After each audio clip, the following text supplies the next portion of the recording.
బాగా వినండి. మరి బైబిల్ ఎంత గొప్పదో మరి వినాలి కదా. హల్లెలూయా హల్లెలూయా అని పిచ్చికేకలు ఎట్టకండి, గంతులు వేయకండి. ఈ పోలీసు వారు ఎందుకు పర్మిషన్ ఇవ్వడం మానేశారు? ఎవరు నిద్రపోనెత్తున్నారా? పక్కింటి వాళ్ళని ఎవరినైనా ప్రశాంతంగా ఉండనిస్తున్నారా?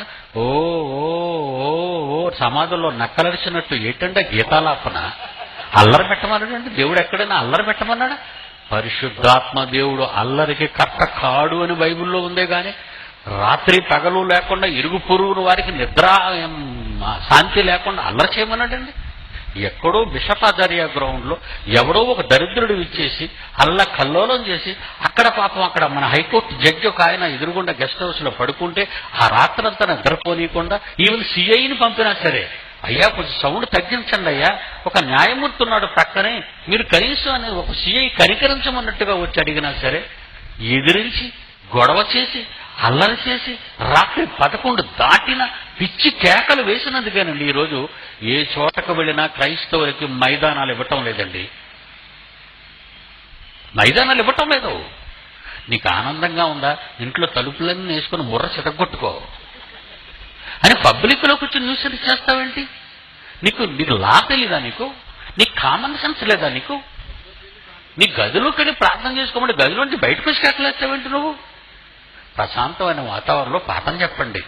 ఒక పిల్లడికి పాఠం చెప్పాలంటే టీచర్ సైలెన్స్ అని బెంచి మీద కొడుతుంది, బెత్తం దెబ్బలు సైలెన్స్ అంటది.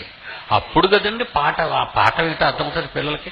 ఎవడ మట్టుకాలు మాట్లాడుకొని, ఎవడ మట్టుకాడు బెంచీల మీద గెంతుకొని, ఎవడ మట్టుకాడు జెండాకి జై అంటే ఆవిడేం చెప్తుందండి? నాయన దేవుని కుమారుడా, నువ్వు దేవుని బిడ్డవు కదా అని అనొచ్చు కదా. ఓ కుమారుడా అంటాడు. ఏంటండి అది? అడిగే పిచ్చండి, అడిగి పెద్ద రోగం పడ్డది. నీ కొడుకునప్పుడు అలా పిలిచావురా నువ్వు ఓ కుమారుడా అని? ఈ ఓవర్ యాక్షన్ దానికి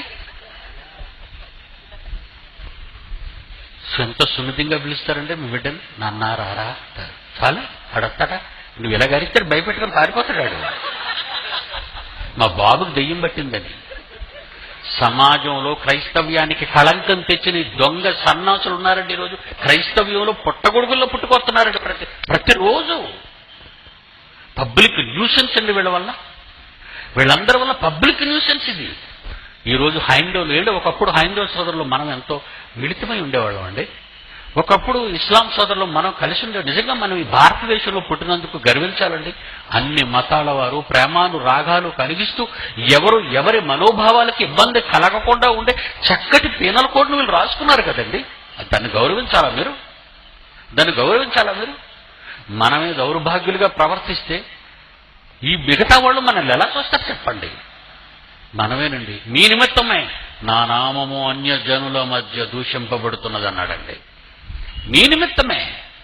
నన్నెవరు అనరు, మిమ్మల్ని బట్టే నన్ను అంటున్నారు. నన్నెవరు కాకుండా ఉండలేరు, కానీ మీ నిమిత్తమే నా పిల్లలు నా కాకుండా పోతున్నారు. అది దేవుడు వేసిన నిందండి, దేవుడు ఏడుస్తున్న ఏడుపండి. క్రైస్తవుడు తెలుసుకుంటున్నాడండి ఈరోజు. కేకలు, అల్లరి, గొడవ వద్దండి. ఆ తప్పులు చేయించకండి వాళ్ళ చేత.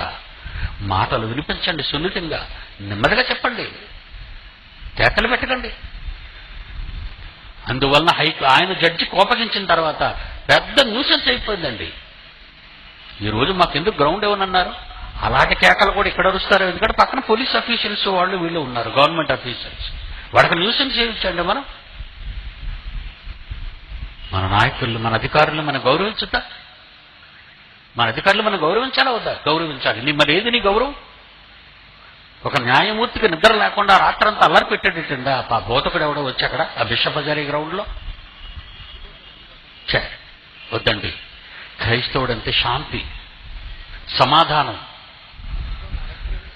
ఏమండి బాగా ఆలోచించండి. కనుక ఈ క్రీస్తు శకం 1910లో మిలిటన్ కోవిచ్ యుగోస్లావియాకు చెందిన వాళ్ళు, అదే చాప్లన్ లస్కర్ అమెరికా, వీరు ఏమన్నారటండి? భూ వాతావరణములో చంద్రుని వలన ఋతువులు ఏర్పడుతున్నాయని చెప్పారు. ఎప్పుడు చెప్పారండి? 1910. ఎప్పుడు చెప్పారండి? కరెక్ట్గా చెప్పాలి.